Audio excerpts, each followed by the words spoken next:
Magandang hapon po sa lahat. Luzon, Visayas, Mindanao. Tayo nagbabalik dito sa aking YouTube channel po, sa Mil Soriano TV 29 po, para pag-usapan na naman andyan na barya sa ating harapan po. Ayan. Magandang hapon po sa lahat ng kolektor kung saan kayong panig ng mundo po. Lalo-lalo na ang aking mga subscriber. Thank you so much po. Ayan. At sa mga hindi pa po nakapag-subscribe, baka pwede naman makisuyo, pakipindot naman po ang ating subscribe button, share and like para ma-update po kayo sa mga latest ko pang gagawin mga video po. Ang pag-uusapan natin dito sa aking YouTube channel ay ang mga coins at ito ang ating hilig po para malaman natin ang kanilang mga presyo sa mga natin, mga hawak natin po. Ayan. At magandang hapon po sa lahat. Ang pag-usapan po natin ngayon ay ang 25 centimos. Ayan. 25 centimos ni Juan Luna. Ayan po, napakaganda po. Ayan. 25 centimos ni Juan Luna. Ayan po, nakakita nyo po ang isang napakalaki. 25 centimos po. Ayan, makikita nyo po isang imahe ng isang lalaki po, nakaharap po sa kaliwang bahagi po, dyan sa malapit sa kanyang baba, nakalagay ang kanyang pangalan. Siya po ay si Juan Luna. Ayan po, nakapaikot po, 25 centimos po. Pagkaikot po natin yan, ayan po ang kanyang year. Ayan po ang kanyang year, 1968 po. Ayan, ang kanyang year. Bago natin simulan ang talakayan, kilalanin muna natin siya. Ayan po, issue Philippines po. Period Republic 1946, up to date po, standard circulation coins.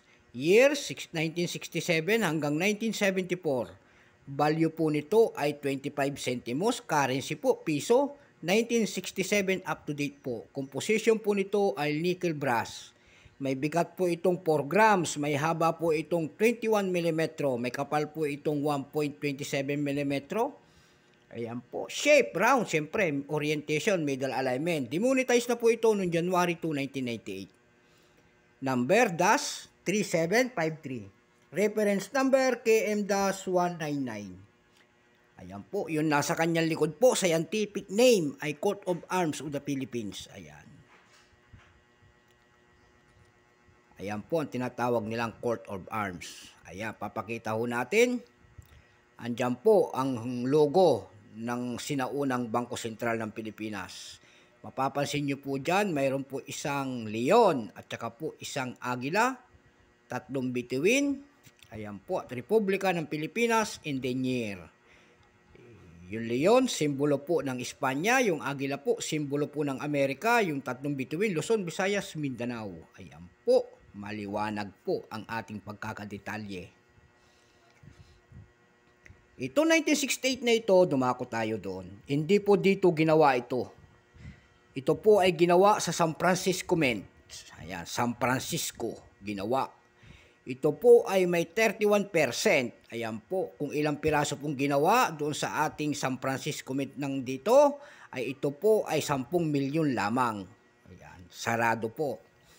Ang kanyang presyo sa ating numista, kasi may price na, yung kanyang fine 12 pesos.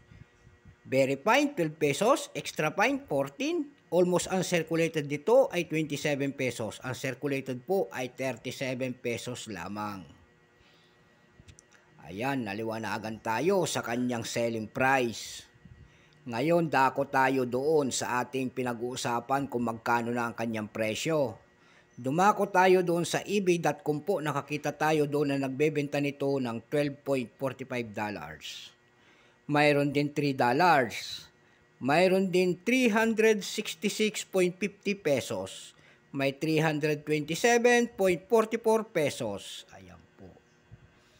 Doon naman po sa carousel, may nagbebenta na nito ng 50 pesos per piece. Pero bungi-bungi na ang kanyang binebenta. Ayan. Itong atin po ay medyo maganda-ganda pa. Papasok pa po ito sa extra fine. Ayan. So hanggang dito na lamang po. Magandang hapon po sa lahat. Ayan po, Luzon, Visayas, Mindanao, kung saan kayong panig ng mundo po. Hanggang sa susunod po na video ko po. Thank you so much and God bless.